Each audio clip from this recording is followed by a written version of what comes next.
Looks like we are ready. All right, I've got 12:01, so I want to make sure everybody has time to say what they want to say. So really quickly want to welcome everybody to the fourth and final day of the SEAL virtual annual meeting. I'm so excited to hear from our speakers today, and so because of that, I'm going to stop talking. And we'll start off with the value of professional development and service within your organization from Austin Williams. Excellent. Thanks, CJ, and everyone, or at least CJ, you can hear me all right? Perfect. Excellent. I'm going to share my screen.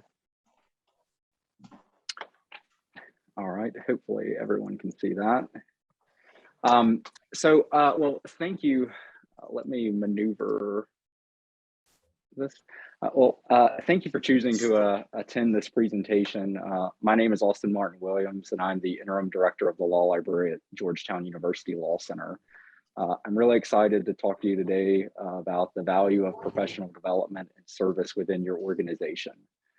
The reason why I picked this topic is I think we often think of professional development and service as something that you do within the law library profession.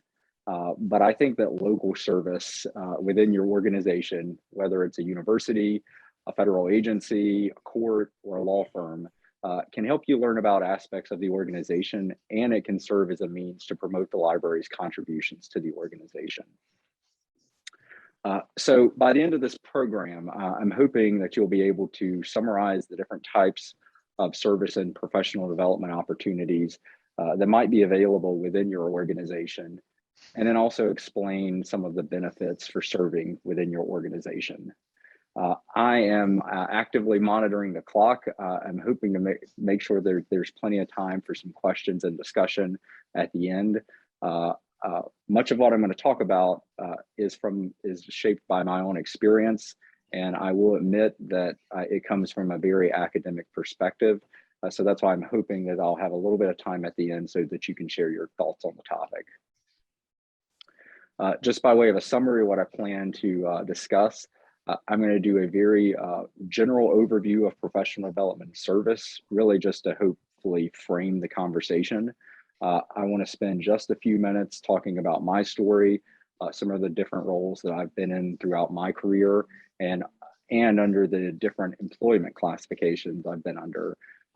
So I'm hoping that some of this will be applicable no matter if you are classified as staff, faculty, administrative professional, or maybe some other category if you're within a court, an agency, or a law firm. Finally, I'm going to get to the meat of the presentation, which is the focus on service within the organization. So first, in terms of professional development and service, while I'm sure most of you don't need this overview, I thought it would be helpful to provide some examples of what we, or at least I, typically think of as professional development and service, and group them into a few buckets or categories.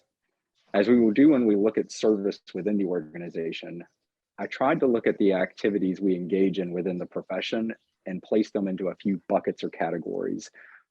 Serving or serve, learning, contributing, and then underlying all of this is promoting. So when I say serve, I'm hoping that you're immediately thinking of service on committees and boards like the AALL Executive Board, or in my case, the SEAL Nominations Committee. When I talk about learning, I hope you're thinking about webinars, conferences, and other opportunities to learn new skills. When I talk about contributing, I'm focusing a little bit more on the outputs by the way of some kind of works. So for example, if you've developed lessons or other materials, for example, like Kali lessons, or if you've engaged in some kind of scholarship, be it in Spectrum or maybe in the SEAL newsletter, and of course, presentations like the one you're attending right now. But what do I mean by promotion? So again, I think that promotion sort of underlines all of these different areas. Within the library profession, a lot of times we're promoting through all of these methods the works of our school or our library. So even though today I'm presenting as an individual, I'm also representing Georgetown. So when you write or present on topics, you're representing your organization. as I'm going to discuss further later on, when performing similar activities within your organization, you're promoting the library and you're promoting the library and the library profession. So just a little bit about me. The reason I wanted to take a few minutes to provide a little bit more about me is because I know we're all classified differently within our organizations. And I know there's been a lot of discussion about this recently. So I don't want to look over the fact that there are some opportunities that might only be available to certain classification types. So when I started at Georgia State as a reference librarian, I was in this sort of weird faculty non-tenure track role. So this did give me the opportunity to serve on a faculty committee, which was the technology committee at that time. Later on in my career, I moved to North Carolina Central University, where I served as the assistant director. And the position was kind of classified as sort of an administrative professional type role. So it was not a faculty position, but it was also not subject to some of the same rules that you might find with a staff position. And I also had the opportunity to serve on some other types of committees. So I was on the faculty's facility and technology committee. I don't know why I've always been put on technology committees, but I have. I was also able to represent the law school on the university's grants committee. I served as an advisor for one of the journals. And then I also was able to serve on a search committee for one of our assistant dean for careers positions.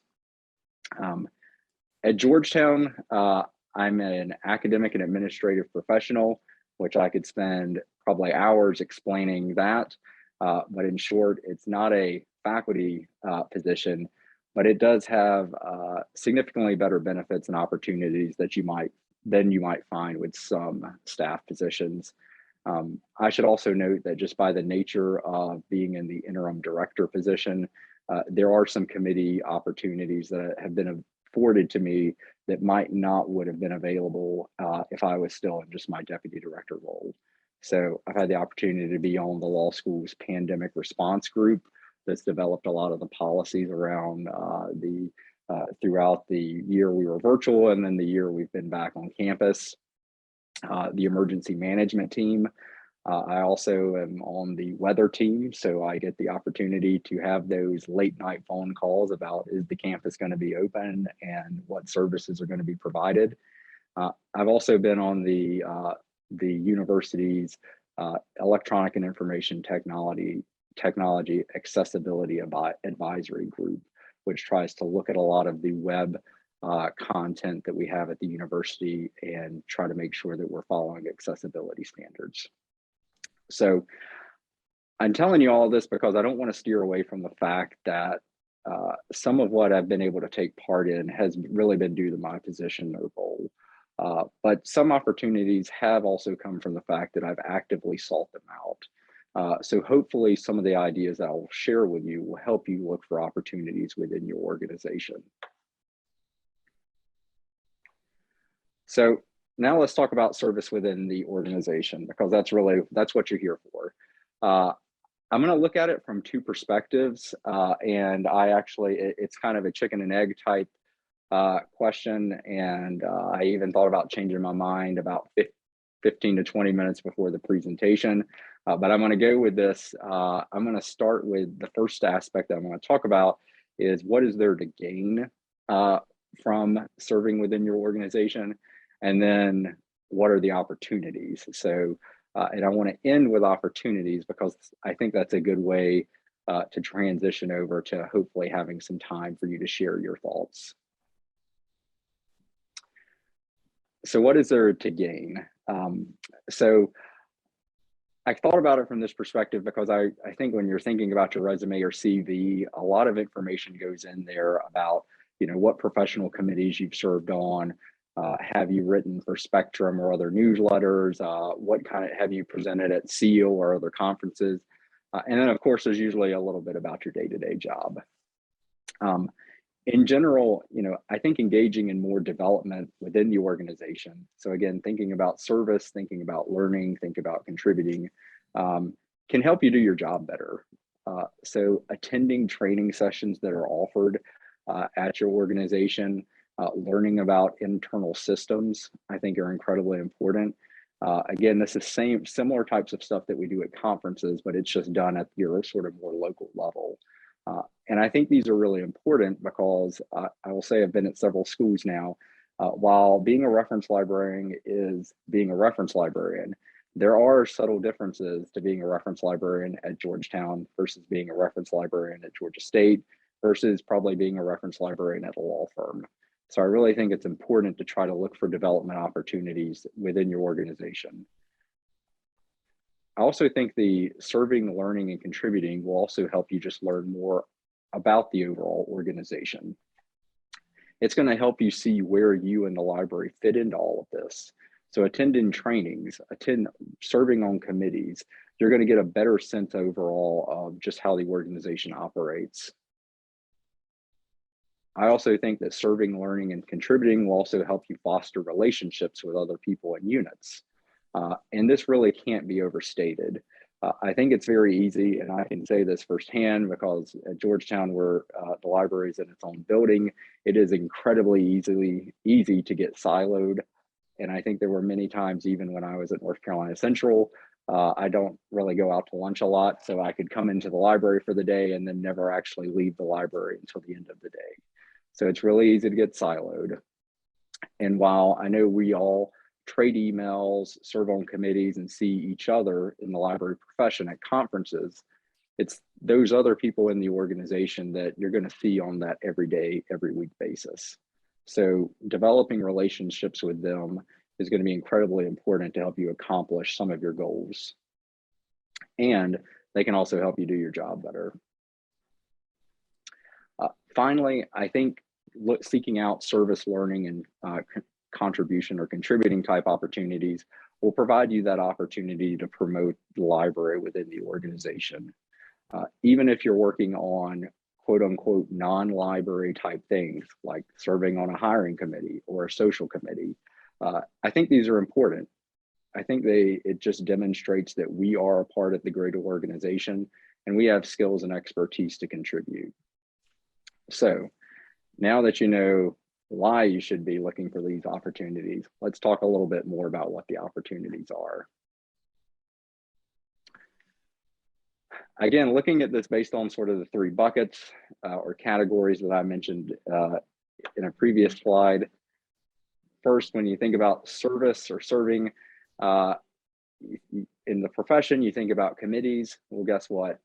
There's also committees, boards, other things that should be available at your organization. If you're at a large library like Georgetown, we even have some internal committees that are incredibly important for people to take part in. Because even at a large library, you can get pretty siloed within your day-to-day. So it's important that you're looking for opportunities to engage with other departments.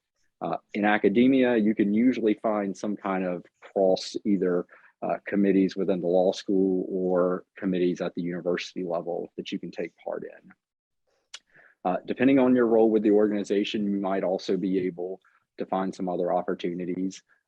You know, not every, if you're at a school, not every school requires you to actually be a faculty member to serve as an advisor for some student organizations or for a journal. There's also, and I think this would be applicable for courts or law firms or any other setting, usually there is some kind of social committee that's always looking for volunteers.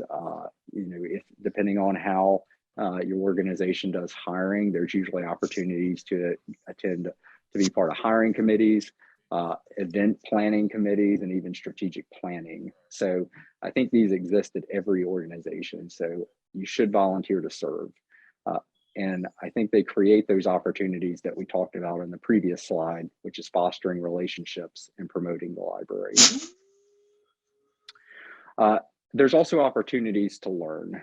So especially if you're in an academic institution or maybe a large organization, HR is usually going to have some kind of training sessions that you can engage in. I know I've attended management type training sessions at both North Carolina Central and at Georgetown. They kind of teach you about more of the just how to do management at those individual institutions. There's also usually some kind of technology training sessions that you can take part in.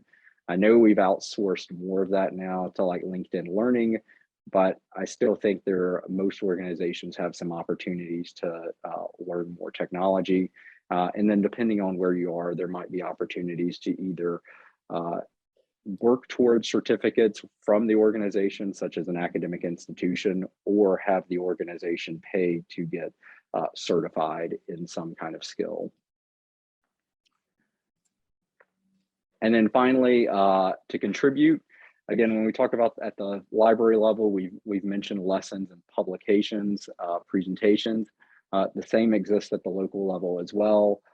Many organizations have probably some kind of newsletter or blog that you could contribute to, which I think is really important. Or in the staff development aspect, a lot of organizations make space for brown bags where you're allowed to come in and train or present on a specific topic. I promise you, if you have something useful to share, you can find a way to get it out there. I'm sure, I can't see everyone's hands right now, but if I asked you to raise your hand, how many people would attend a session on pivot tables if it was offered, I'm sure everyone would say absolutely. So to kind of, since I said it was a little bit of a chicken egg, I went back. So again, just what is out there to gain. I think when you're looking for service, learning, contributing opportunities in your org, it's going to help you learn more about the organization, learn more how to do your specific job. You're going to be able to foster relationships with other people and units. And you're also going to be able to promote the library within the organization. So I think I've got just a few minutes if I'm looking at the clock accurately for questions, or even better, hopefully recommendations.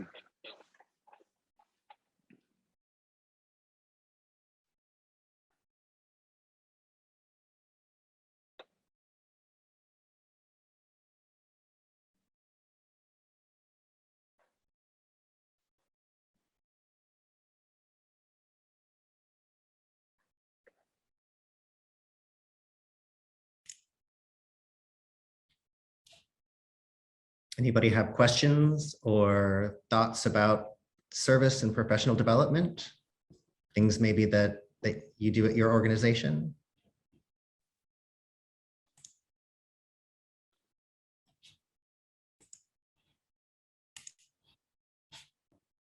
Wendy. So I was just going to ask Austin kind of a sideways question, I guess, a little bit, but what, oh, look, I can have video. I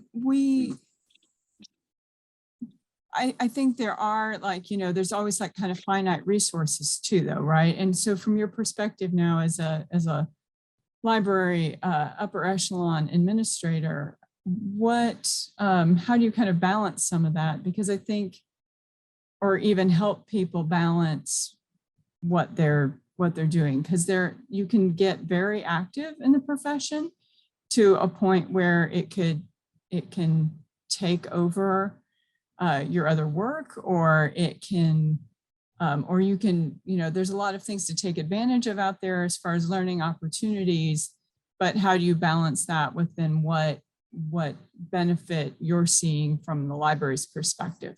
That's not a very good question, but I think you can come up with something to say based on that rambling. So I'm going to come up with something, because I think I'm sure we've all seen these there's been articles and books and things, you know, especially over the last couple of years, about trying to slow down a bit and really focus in. And I will be the first to admit I have a hard time doing that, because I do get asked to be on things, and I try to do as many of them as I can without breaking down. But there is a lot to be said about really just focus. You know, it's okay to turn some things down to really focus in. And, you know, I've looked at it, you know, I have turned down within the past year some things that's like more like, you know, kind of the traditional professional type opportunities, because I knew it's like, you know what, I'd rather kind of commit that time to, you know, I'm going to be on this pandemic group. I'm going to be on the weather team, and I haven't done that before. So it's a little bit of, I mean, it's the non-answer answer, but you know, it's okay to say, I think to say no to some, it's okay to say no to some things within the organization as well. Like I've turned down the opportunity to serve on some hiring committees because I just can't balance it right now.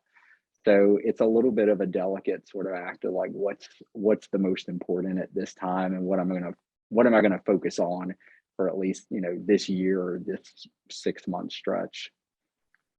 Did How that do you, that yeah, I mean, that answers it. I mean, how would you help others kind of find that happy space? part of it is talking to them like what are they trying to achieve? you know like for me, some of you I came to Georgetown just before the pandemic hit, so I really did not know. There were still people that I had not met in person at all, and so I actually really tried to prioritize doing as many things as I could here, because it would give me an opportunity to uh, just learn more about people, learn more about like what people do, the organization, stuff like that. So that's where I was.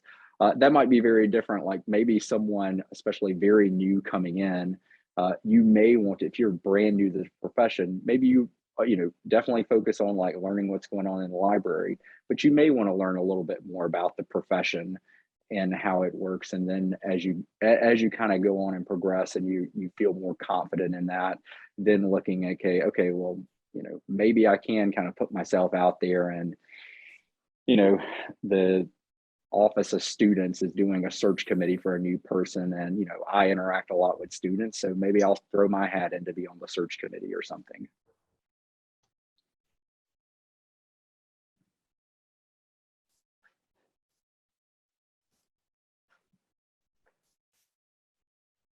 All right, and we have a comment in the chat. Has anyone ever done short-term library exchanges within the States or internationally as professional development? I've not. Sounds I awesome have though. not. It does.